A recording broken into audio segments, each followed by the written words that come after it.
Hi everyone, nice to speak with you again. If you're new, I'm Sarks, welcome to the channel. I was originally going to make this video about why Kirby's helper ability never returned in any form, and how it is slowly turning the series into a single-player experience again. It was going to be mainly complaining, but now that Star Allies is announced, I have literally nothing to complain about. Because not only is that ability finally back, although in a slightly different form, but that game is as definitively Kirby as it can get. The first console release since Return to Dreamland. Now, instead, as the title of the video suggests, I'll be talking about how Kirby appeals to an adult fanbase just as much as to children. Now, of course, some of you might just respond something like, because it's fun, and because Kirby's cute, just look at him. Sure, that's valid, but this isn't a video for you guys. I agree that Kirby games are just plain fun, and I think that Kirby is just about as cute as it gets. But for those wondering why there are some adult 20-somethings on YouTube discussing Kirby like it's fantasy football, I want to shed some light on all the reasons why I personally love the games, and why it's held my attention for so long.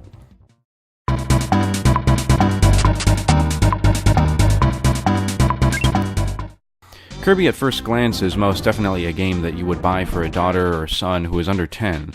The soft pastels and the adorable little creatures littering the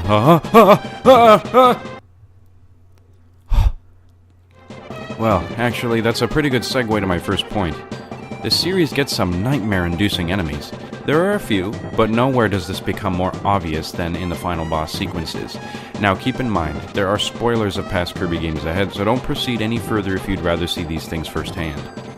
In any case, I know it seems like kind of an odd appeal to adults, because frightening does not necessarily mean something is exclusively mature. These boss sequences push the line to disturbing, however, not just scary, and that isn't talking about their descriptions, I'll bring that up later. I think the most obvious one to Kirby fans would be Dark Matter or Zero from Dreamland 3. The fight starts off normally enough, but once Dark Matter becomes Zero, things start getting weird. He starts shooting droplets of blood at you, and in his final phase, the blood-red eye is ripped from its socket and starts chasing Kirby for the kill. In Kirby 64, we see this same boss return in the form of Zero 2, and he's no less disturbing than he was in Dreamland 3. Kirby Superstar saw the introduction of Marx, who occasionally splits himself in half to suck Kirby into a dimension of torment. Beyond this, we have Marx's Soul, which, by the way, fighting soul bosses is a recurring theme in the Kirby games. Marx's Soul is just like the original, but much more difficult, and his animations are slightly different. The sequence that introduces him is noteworthy as we see the old Marx's corpse floating aimlessly through space before he combines with Nova to become his final form. Dark Meta Knight and Shadow Dedede in Triple Deluxe both have animations where they bleed, and Shadow Dedede's gluttony is personified in his stomach opening up as a mouth that seeks to devour Kirby. Necrodius from Mass Attack has a pretty frightening design, with an aim to extinguish all light. A certain boss from Return to Dreamland, my wife is going through the game, I have limits, clearly resembles that of the Dark Matter entity from Dreamland 3. Dracia's final form from Kirby Canvas Curse is pretty terrifying too, and just like Marx, has a nice set of sound effects to round out the package. And that seems to be just about the visually disturbing bosses. The rest, specifically the ones from Robobot, Triple Deluxe, and Superstar Ultra are still disturbing, though idealistically, not as much visually. Again, major spoilers ahead.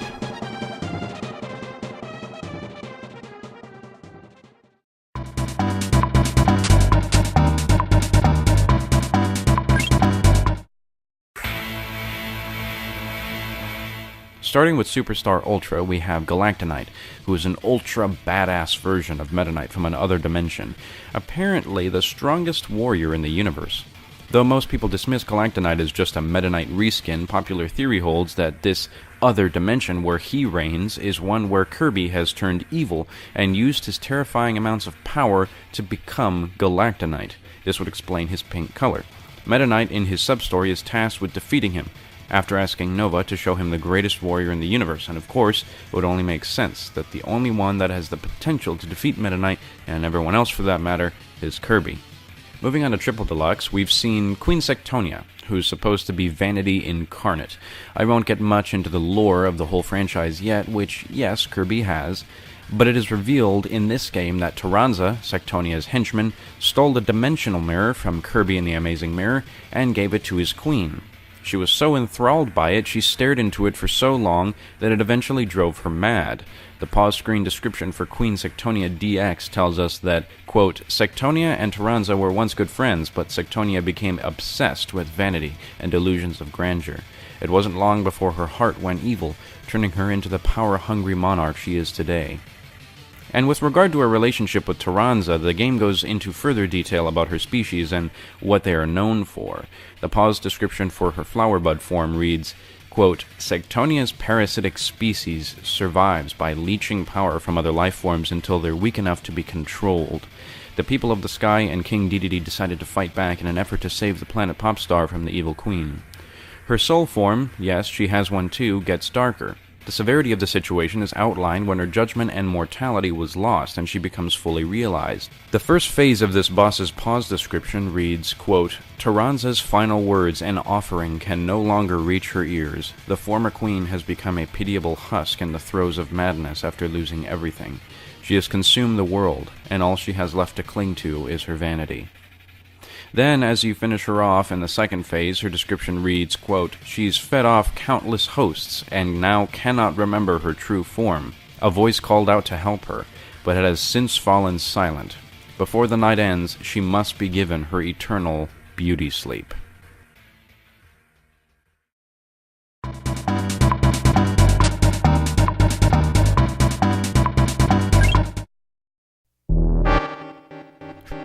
Pretty intense, right? Well, the intensity gets much more severe with regards to Planet Robobot's bosses. This game really ties everything together lore-wise, but as I said, we won't get too much into that. In this game, we have clone versions of bosses from previous games, that is, Dark Matter from Dreamland 2, Sectonia from Triple Deluxe, and Galactonite. Although they say that Galactonite isn't actually a clone, that's the real one. Anyhow, the real climax of the game is found in the true arena after fighting these returning bosses. The game's antagonist, President Max Prophet Haltman, yes, his actual name, after spending the entire game seeking out some kind of world peace through the Stardream device, which is the thing that makes everything all robo-like, actually reveals his true intent in his 2.0 pause screen description. It reads, quote, Ever since losing his only child in an accident long ago, he's dedicated his life to the company. However, his only wish is to see his daughter once again.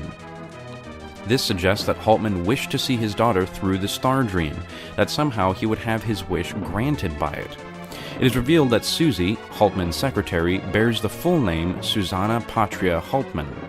In this same description, it also says, as a child, Sue was involved in an accident during a mother computer experiment and went missing. Why has she joined the company after all this time? The game's description of the Hollow Doomer 2.0, a returning boss from Return to Dreamland, gives some insight as to Susie's whereabouts after the accident. It reads, These monsters were created by Susie entering data as she acquired from her travels. Where and when did she encounter the original monsters from another dimension? Who knows? This implies that the original accident where she went missing actually sent her to another dimension entirely, particularly Magolor's dimension from Return to Dreamland. The only way she could have returned was through Magolor's ship, the Lore Star Cutter, which can jump from dimension to dimension. This is where it gets pretty juicy. The game's normal ending actually has Susie jumping in at the last second as Haltman is activating the Stardream, stealing the helmet that controls it. She betrays Haltman, her own father, in his grand moment. This causes Haltman's mind to be absorbed into the Stardream. With the conflicting wills, the machine goes berserk, trying to fulfill both the will of Haltman to achieve universal peace and its primary directive to annihilate everything. So, of course, Susie realizes the terrible mistake she made and states that she just wanted to get back at the old man. This line would be obscure if it weren't for some necessary info sleuthing. Once you defeat Stardream, it reveals its true nature, that it is actually a Nova, much like the one from Kirby Superstar. We know from that game that the Novas usually are able to grant wishes, hence why President Haltman thought he could bring his daughter back with it. One of the final descriptions of Stardream as it houses Haltman's mind reads, Why did I reactivate such a terrible machine? Oh, I remember. I wanted to see her just one last time. How foolish. I should have known that no such machine could make such a dream come true. Haltman is still unaware to his daughter right in front of him, and as he dies and his soul is fading away, that description details his final thoughts. The description right before fighting the Nova version of Star Dream reads, "The final program has been activated. Its calculated victory probability is 99.99%. However, a small part of Haltman's soul has yet to be purged, which could throw a wrench in its plans." The only reason why Kirby is able to stop Stardream is because Haltman's soul is holding the machine at bay. The villain ends up doing something ultimately good, and unlike all the other bosses who have soul variants in Kirby games, Haltman is the only one whose soul is purely benevolent. Unfortunately, in the final fight, you destroy that too. When you enter the core of Galactic Nova, you destroy parts of the heart inside of the machine, and as you do, you can faintly hear Haltman's screams as you destroy parts of his soul one by one.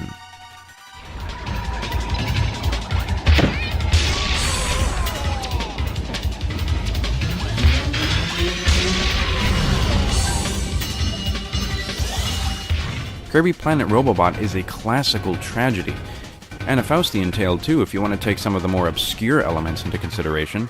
The Nova seems to grant wishes, but always with some kind of terrible and insidious repercussion, indicating that it has a malicious will of its own. In Superstar, Nova grants wishes to both Marx and Meta Knight, and both wishes end up technically granted, but at a price. Marx becomes all-powerful, but is subjected to Kirby's amazing power and is destroyed even then. Meta Knight summons Galactonite, but ultimately may have killed his friend from another dimension. And finally, Haltman wishes for his daughter to come back to him, and she does, but she betrays him, and ultimately brings about his demise.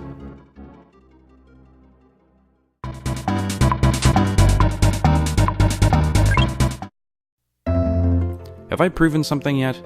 I feel as if most Kirby games have such a fluffy exterior, but on the inside, these games were built for the more astute fanbase. They're accessible insofar as their surface is concerned, but the developers are incredibly good at hiding away the more engaging content for those like me and other folks my age to discover. Interestingly enough, you guys know how all of this amazing content is obtained? Through going through these games' hardest and most grueling challenges, the Arena, Speedrun Mode, and the True Arena. They understand that younger audiences will only be able to play until a certain threshold. The game's normal modes are never extremely challenging by any stretch, but the game's extra modes and hidden bosses are so hard they need some serious experience to overcome. And of course, this is where you find all of the interesting story bits and disturbing Lovecraftian abominations. The way that Kirby games appeal to older audiences is ingenious, coupling difficulty with actual lore-centric content and terrifying revelations. I encourage you guys, if you're interested, to check out the article Kirby Has a Canon and It's Terrifying on SirTapTap.com. I'll have a link to it in the description. It's an amazing synopsis on how all of the Kirby games are connected lore-wise and how they reference each other, and eventually climax in Planet Robobot, probably the most reference-heavy game in the entire franchise. Well, with that, I'll leave off for today. Thanks for joining in the discussion, and I hope to see you guys next time. Stay puffy!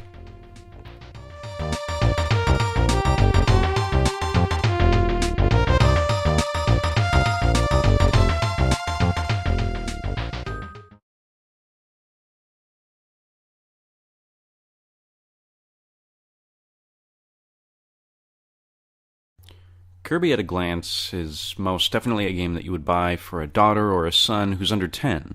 The soft pastels and the adorable little creatures littering the